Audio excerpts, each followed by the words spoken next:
It'll fully be back here, and once again, this is going to go out to some of you I'm a fan of, Conference Report, otherwise known as Fred. If you're not subscribed to Fred, you should be. He's an interesting guy, he's a very smart guy. He doesn't raise his subscribers as I think he should have, but hey, personal opinion and all that. But, Fred talked about Christian atheism because Inward Bird talked about why millennials are leaving the church. Now, I don't agree that as many millennials as people say are leaving the church are, because people I talk to in UK still go to church. I mean, I personally go to church, and a lot of people still go to the church I attend.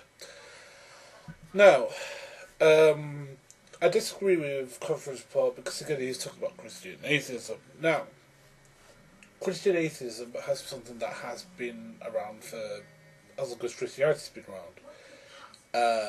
The first Christian atheists I would say would be people like the Gnostics or people like Marxian, people who had a heretical doctrine of only believe in the things we can prove about Christ. Now, I'm not saying necessarily that's a particularly intelligent way of believing or necessarily what Jesus believed, but that is something that was a viable method of believing at the time.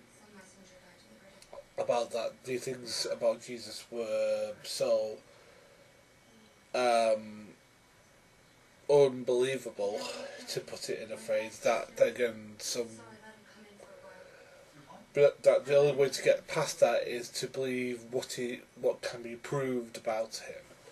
So there's that there. Again, there have been different people like Thomas Jefferson who've tried to prove the divine aspects of Jesus. Actually, there's a book, Fred, that I would recommend to you. And to a lot of people out there who are interested in this, called Inner Christianity, which is about esoteric Christianity, which is all about, how your spirituality is more about the natural self, and how the spiritual Jesus is more about our natural mankind, that sort of thing. So there are parts of Christianity which are very much have those roots of non-belief in them.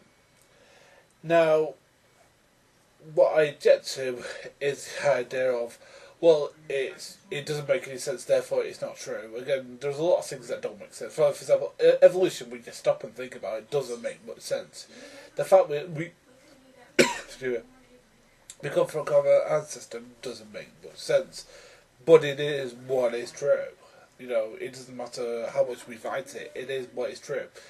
And I think to put down to, well, his resurrection is just a conjuring trick is a little bit much, because again, it isn't a conjuring trick, or wasn't a conjuring trick.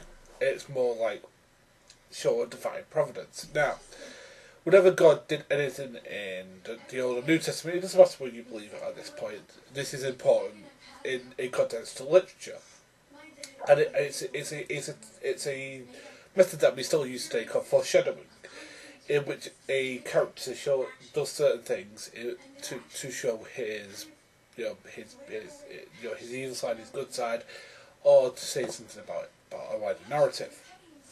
And what God does in the Bible is that he leaves something when he creates a covenant, a new covenant with his chosen people, the Jews, or with mankind in general. Like, for example, the Ten Commandments, the Ten Commandments / the Ark of the Covenant, the Garden of Eden, Israel. Jesus is just a new covenant. He's the thing that has come. He's basically divine providence in the flesh. He is God in the flesh. That's why the idea of Jesus coming out and saying these things was very troubling, because the idea of God being man or being flawed was something that the ancient Jews had a hard problem understanding, and it's a problem that people today have a hard time understanding why God would do that.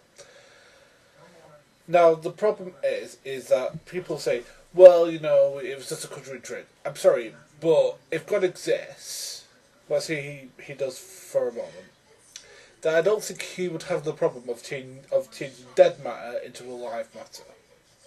That's all we are. We're like matter and energy, like we're kinetic energy and all that sort of stuff.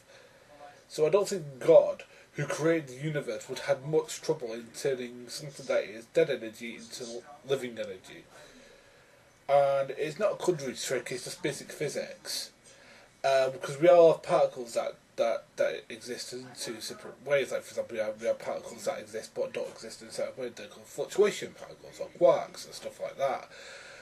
We have like your black holes, which can spew time and then disappear and matter. So we have things in this universe that can be both one thing and another at the same time. They can exist and not exist at the same time and have the same sort of mass. So say the idea of a being both that could be life and dead is outside the idea of what we would consider nature is absolutely absurd. Because we have examples of things that, again, we would consider patently absurd, of contradictions in terms that occur. That's something that's living and now is dead. And you see that it violates the laws of physics, but it doesn't, because again, any matter can be transferred, can be transformed. Again, the fact that, there are people who now that we can bring back to life for a minute after death, after brain death or heart failure or whatever. But we couldn't do that before. But consider what we could do in a couple of 100 years. We could probably bring back people in a couple of days, couple of hours, couple of months, maybe a week. And this is how fastly we're progressing. Now you've got to think that God has all that. If he could create something as wonderful like universe, why could not God have that creation, have that amount of power and technology at his fingertips? If he can create something as wonderful as what we have in front of us now, I don't see why he can find it difficult to raise a Jewish man from the dead.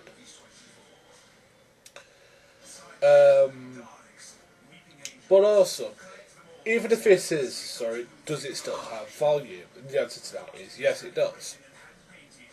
Because the point of Jesus is that he is a moral man. He is trying to bring about in his time change. Because again, at the time, the people were under the Pharisees, who were embittered, cantankerous, vipers, all this stuff. There were people who were dishonest and all this sort of stuff. Whereas, Jesus himself was more truthful, honest, said that don't follow these people, these are dishonest people, and the fact that they wanted to kill him, decisive, just proves his point. And I think that example there shows what mankind can accomplish when it wants to.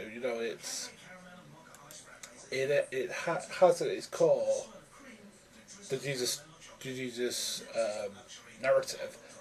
The idea of mankind can be, following this example, can be better than it is at the moment, and I still hold to that now. People will say, "Oh well, we don't need Jesus because I've got myself blandy." I'm talking nonsense. Because the thing is that Jesus is there to prove what we can be, and the fact that we have strayed so far from that we go into war for rubbish reasons. We get into this idea of. We're so much more without it, but we can only judge people by what label they are. That is such nonsense, and I think that is what Jesus was about. Now, the whole deification thing, I think, is sometimes a big testing point between Christians and atheists, in the fact that, well, obviously we believe it is, you don't.